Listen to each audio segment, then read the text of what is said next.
Dans cette vidéo, découvre la troisième version du prototype du jeu de société que je suis occupé à créer dans le cadre du challenge 30 jours pour créer son jeu de société, le VHS Case Challenge. Si tu ne sais pas de quoi je parle, regarde dans la description de cette vidéo, il y a le lien vers une playlist YouTube dans laquelle tu peux suivre le challenge jour après jour.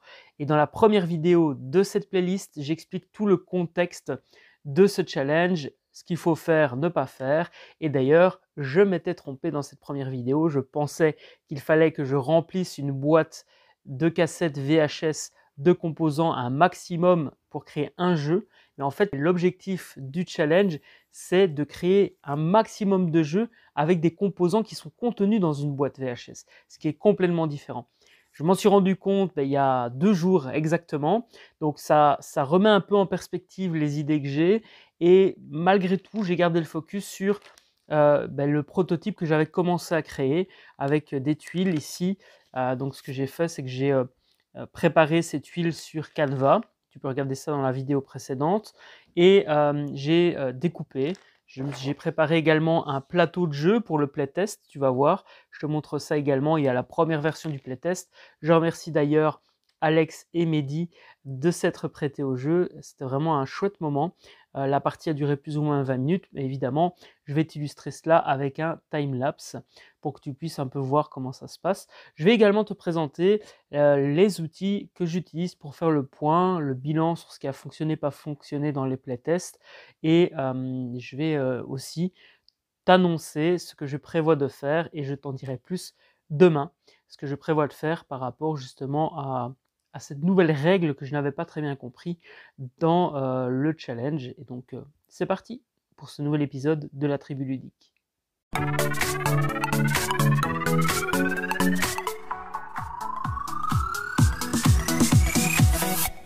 Donc, comme tu peux le voir, j'ai la première version, enfin c'est la troisième version du prototype du coup, puisque j'avais testé d'autres choses, ça ne fonctionnait pas bien.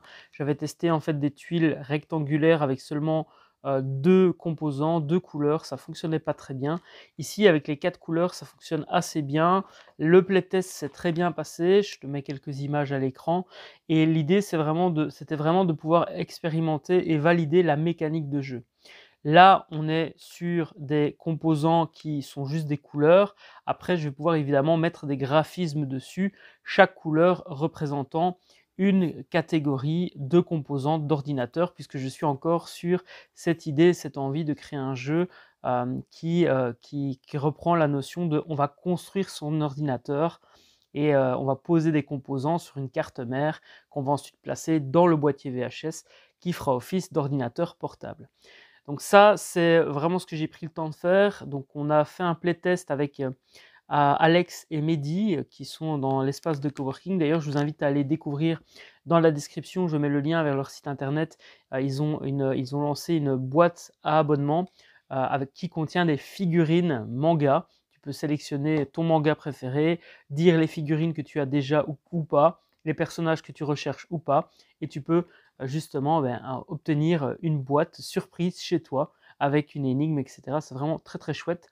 D'ailleurs, moi j'ai eu Sangoku, je te la montrerai à l'occasion, en tout cas c'est vraiment chouette. Je t'invite à aller découvrir ça. Donc, le playtest s'est très très bien passé, j'ai vraiment apprécié les regarder, jouer, j'ai expliqué les règles. Évidemment, lors d'un playtest, on explique les règles et on interagit le moins possible pour justement les laisser interagir, voir si le jeu est clair, si les consignes sont claires et voir si les consignes sont claires, etc. etc. Et pour prendre justement les notes de ce qui va ou de ce qui ne va pas, moi j'utilise le Fail Fast, qui est un outil qui a été développé par la plateforme de GameCrafter. En tout cas, il est disponible sur le site de GameCrafter. Et moi, je l'ai reçu dans le cadre justement de ce que je t'avais montré. C'était Gabe Barrett qui a fait une boîte pour designer des prototypes de jeux. Donc c'est vraiment un outil comme ça qui t'invite à te poser les bonnes questions pour le playtest d'un jeu. Donc tu vois ici, j'ai mis le nom temporaire du jeu, c'est Transit Store. Je t'en avais déjà parlé et peut-être que ça va évoluer. Il y a également différentes informations. les joueurs, donc il y en a 2, les points à la fin, avec et sans bonus final, puisqu'il y a les objectifs en fait cachés du jeu qui permettent d'obtenir des points. Il y a également des observations durant le playtest, donc par exemple, il y a des cases qui sont des cases caméléon que tu peux voir ici. Ces cases caméléon en fait n'étaient pas très claires, donc en gros ils ne savaient pas ce qu'ils pouvaient faire ou pas, ils ne savaient pas ce que ça permettait de gagner comme point, donc là j'ai dû clarifier, donc c'est que c'était pas clair en gros. J'ai enregistré le playtest et à la minute 15 du playtest, eh bien, il y a vraiment une remarque qui m'a été faite sur on ne comprend pas comment fonctionne la tuile caméléon. Je me suis rendu compte aussi au départ, je pensais faire 3 tuiles visibles et l'idée c'est que les joueurs peuvent tirer une tuile en sachant ce qu'il y a au-dessus, puisqu'il y a un côté de la tuile qui est comme ceci, mais ils ne savent pas ce qu'ils vont tirer de l'autre côté. Okay, et on m'a fait remarquer effectivement pendant le playtest que vu qu'on tire 3 tuiles et que la pioche, il y a une 4e tuile qui est visible, en gros on voit 4 tuiles, donc on sait se projeter sur 4 tuiles. Donc ça je vais devoir adapter. À mon avis ce qu'on va faire c'est qu'il y aura une pioche et puis 2 tuiles qui seront tirées et donc il y aura 3 tuiles disponibles, celle qui est au-dessus de la pioche et les 2 autres. Donc ça c'est aussi une chose que j'ai remarqué. Les joueurs avaient envie de tester les différentes combinaisons, donc ça c'était très chouette. Et il y avait également des soucis au niveau des objectifs cachés qui n'étaient pas très compréhensibles, etc. Donc ça, je vais devoir revoir.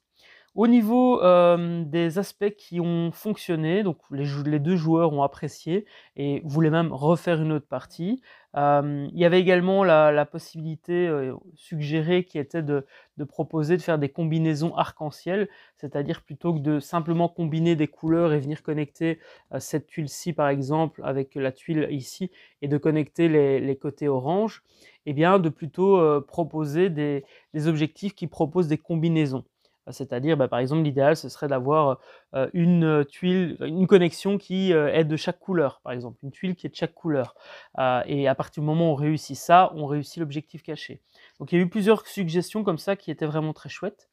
Ils m'ont suggéré également aussi que vu que la partie a duré environ 20 minutes à 2 joueurs, vu qu'il y a le même nombre de tuiles pour 4 joueurs, ils m'ont conseillé de faire un test et je pense que je vais le faire. Pourquoi? Parce qu'effectivement, si ça prend 20 minutes à 2 joueurs, a priori à 4 joueurs, à moins que le temps de réflexion incite peut-être vu qu'il y a plus de joueurs, il y a plus d'interaction, peut-être que ça va amener la partie quand même à 20 minutes, mais donc il faudrait que je teste ça avec 4 joueurs, donc c'est un de mes prochains objectifs par rapport à ce jeu. La taille des tuiles leur semblait convenir, moi je pense que je ferai quand même un peu plus grand parce que si je mets du design là-dessus, ça risque d'être un peu petit.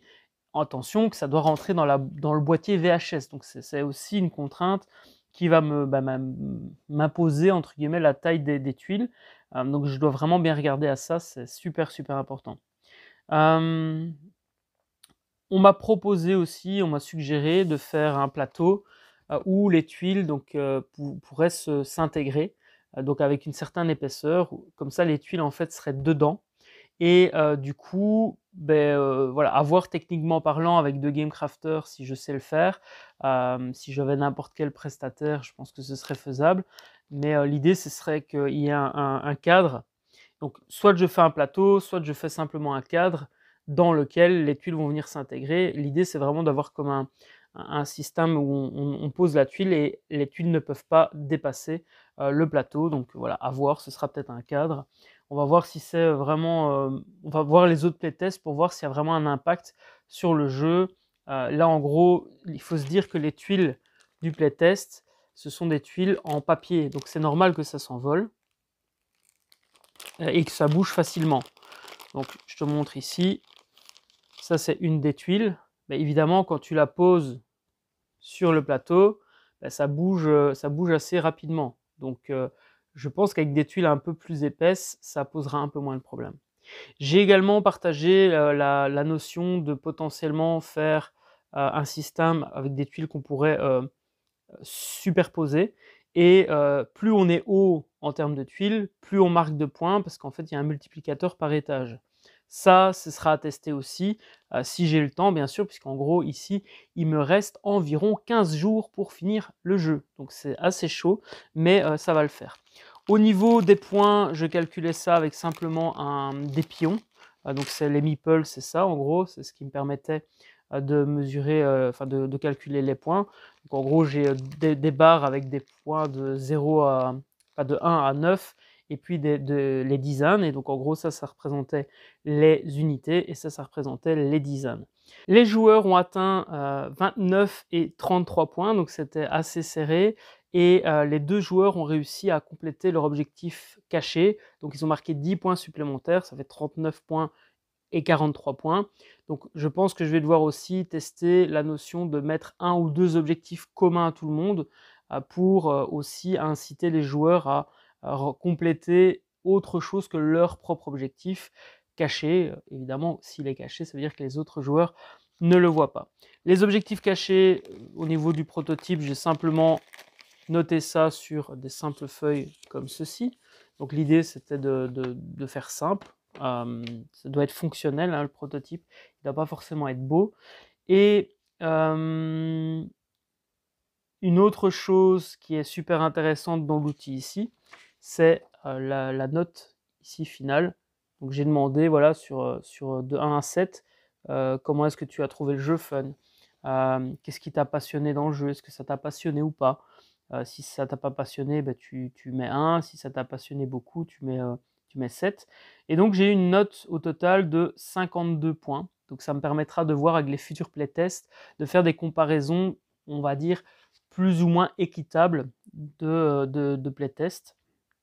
Et ensuite, il y a une dernière chose qui est proposée sur l'outil, qui est d'indiquer quelle est la prochaine chose que je vais tester au niveau du playtest suivant et quand est-ce que je vais le faire. Donc là, c'est vrai que c'est un défi pour moi de trouver des playtesteurs parce qu'il reste peu de temps. Donc je vais faire de mon mieux pour éprouver le jeu. Mais voilà, le jeu ne sera pas parfait, c'est un challenge de 30 jours. L'objectif, c'est d'aller au bout avec un packaging, avec des visuels, etc. Je vais faire de mon mieux, mais évidemment, ça va dépendre. Enfin, je veux dire, le jeu ne sera pas parfait et j'en ai conscience. L'objectif, c'est pas de faire un jeu parfait. L'objectif, c'est de faire parce que fait vaut mieux que parfait. Au moins, j'aurai un jeu, des personnes pourront me donner des retours, et rien ne m'empêchera, après avoir déposé le jeu au niveau du concours, de faire une version 2 améliorée avec les différents retours des premiers joueurs, etc. etc. Donc, ce challenge, je vais aller au bout. Et donc, évidemment, bah, c'est un peu différent comme manière de travailler, là où d'habitude, j'ai quand même pas mal de temps pour faire les jeux avec les clients, où je ne suis pas tout seul sur le projet. Là, je suis vraiment tout seul, 30 jours, des contraintes de temps, des contraintes de matériel de jeu imposé, des contraintes de boîte aussi, plus le vlog que j'ai envie de faire pour justement te partager tout ça. Donc évidemment, encore une fois, je vais aller au bout et j'ai vraiment hâte de voir ce que je vais pouvoir produire. Ah, bah tiens, j'en profite, je retombe sur la carte jouer pour impacter. Non, je ne l'ai pas. Donc au niveau des visuels, j'avais commencé à découper des composants d'ordinateur. Je ne pense pas que je vais garder ce type de visuel là. Je voudrais vraiment quelque chose de beaucoup plus abouti. Alors ce sera peut-être petit comme ceci, hein. Donc ce sera, je pense, de mémoire un demi-centimètre, puisque les tuiles feront 2 sur 2 dans l'idéal. Donc on verra ce que ça donne. Et voilà, pour aujourd'hui, je pense que c'est pas mal. Donc, je t'ai mis quelques images du playtest. Je vais également t'inviter à t'abonner si ce n'est pas encore fait pour suivre la suite du challenge. Je me réjouis de te retrouver demain parce que, comme je te disais, il y a quand même une évolution au niveau du projet dont je ne te parle pas aujourd'hui parce que déjà j'ai 2 jours de retard au niveau des vidéos. Mais demain, je vais te montrer. En fait, j'ai déjà réfléchi et j'ai déjà trouvé une solution pour pallier au problème qui est de n'avoir qu'un seul jeu dans la boîte avec les mêmes composants. Donc j'ai déjà une piste, donc si tu veux connaître la suite de l'aventure, abonne-toi maintenant et regarde dans la description, il y a la playlist associée à ce challenge 30 jours pour créer son jeu de société. Quel plaisir de te partager tout ça, on se retrouve donc demain sur cette même chaîne YouTube. Je te souhaite plein de succès et rappelle-toi que la vie est un jeu, donc amuse-toi à chaque instant. C'était David et encore merci de suivre cette aventure de la tribu ludique. À demain. Hello, c'est David. Si cette vidéo t'a plu, sache que tu peux retrouver tous les épisodes en cliquant sur la playlist qui vient d'apparaître à l'écran. Sache également que tu peux télécharger mon nouveau livre Destination Business Bonheur. Si tu souhaites plus de liberté, plus de joie et plus de revenus dans ton business, c'est fait pour toi. Télécharge-le en cliquant sur la barre d'infos. Prends soin de toi pour mieux prendre soin des autres.